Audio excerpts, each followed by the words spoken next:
Magandang araw po, ako po si Gabs Fidel at ito ang Landas ng Pag-asa. Ang atin pong ebanghelyo sa araw na ito ay galing sa sulat ni San Mateo Kabanata 5, mga talata 1 hanggang 12. At sa tagpo po sa ating ebanghelyo, mababasa po natin kung paanong tinuruan ni Jesus yung mga sumusunod sa Kanya. Sa English po, yung itong specific na text na to, ang tawag po dito yung Beatitudes. O sa mas madaling salita, tinuturuan ni Jesus ang mga sumusunod sa Kanya kung paano ang tamang characteristics at attitude ng mga taong pinagpala ng Panginoon. At ngayon po, nandito po ako sa isang parking spot sa NLEX. At dito po ako inabutan ng pagre-record at hindi ko po alam kung anong meron sa araw na ito, pero nahirapan po ako mag-park. Nagkailang paikot-ikot ako para makahanap ng spot kung saan ako magpa-park. And sa totoo, kakatagpuin ka po ng Panginoon kung nasan ka, dahil naka-receive po ako ng message din na gusto kong i-share sa inyo patungkol po sa Beatitude sa ating gospel for today. At una po, dalawang bagay. Ito pong Beatitudes palagi, taon-taon, tuwing babasahin to bilang ating gospel for the day, mayroon pong dalawang bagay akong laging paulit-ulit na nare-reveal sa akin. Yung una, na alam ng Panginoon po talaga kung anong pagdadaanan natin, at kinakatagpo niya po tayo doon.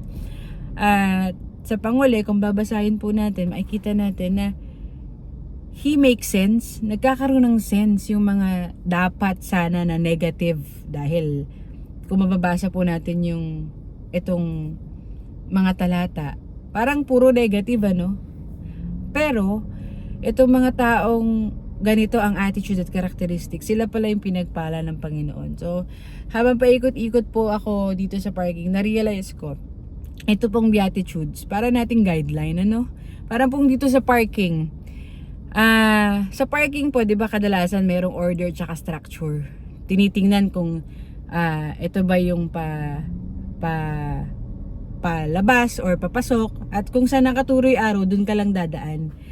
Ngayon po, sa Beatitudes, parang ganon, pinuput into place yung ating mga puso, na despite na kung ano yung pinagdadaanan natin, still tayo yung pinagpapala ng Panginoon. Tapos pangalawa, kapag po nararamdaman natin yung mga tinuro po ni Jesus dito sa Beatitudes, ang pinapakita po sa atin, sa palagay ko, yung mga parang signs and symbols na ika'y malapit sa Panginoon kapag pinagdadaanan mo ito. Itong mga bagay na ito. Nagkakaroon ng sense kapag pinagdadaanan mo itong mga bagay na ito dahil sa pagmamahal natin sa Kanya.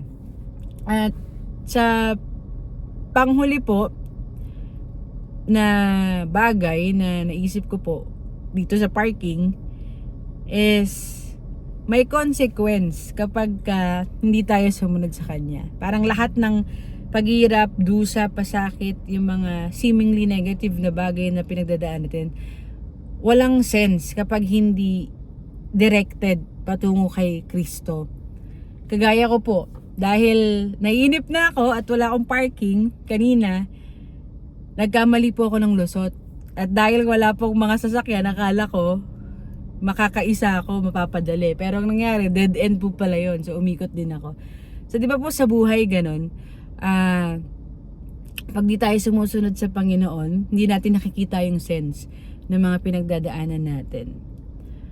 At kung akin pong isa-summarize itong sunod-sunod na statement sa Beatitudes, mapapalad ang mga taong, tapos may mga kasunod.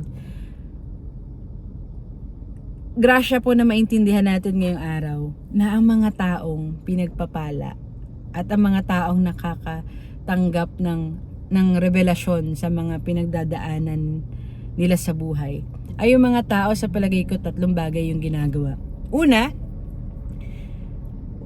paulit-ulit nilang tinatanggap ang pagmamahal ng Panginoon. Ibig sabihin, paulit-ulit silang bumabalik sa pagmamahal ng Panginoon kahit po nagkakasala at nagkakamali. At pangalawa, sa pagtanggap nilang yon, natututunan nila kung paano mahalin ng Panginoon sa pamamagitan ng pagsunod sa Kanya. Hindi po magiging perpekto, pero laging may babalikan sapagkat naramdaman ang pag-ibig ng Diyos. At pangatlo, hindi magiging kumpleto at sa palagay ko, mararamdaman ito ng mga tao, magkakaroon ng attitude at characteristics sa mga pinagpalang tao.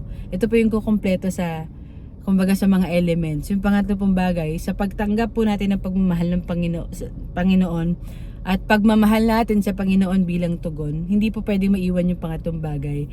At yun ang pagmamahal sa kapwa.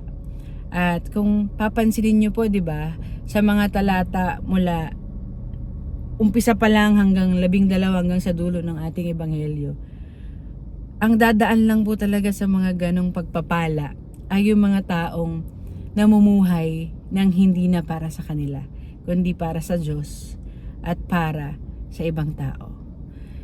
So sana po ngayong araw nagbigay ito ng pag-asa sa inyo, at sana ma-encourage po kayo na tanggapin ang pagpapala sa pamamagitan ng pagmamahal sa Panginoon at pagdirect ng buhay natin tungo sa pagmamahal din sa iba. So magandang araw po, at huwag kalimutan, kayo po ay pinagpala.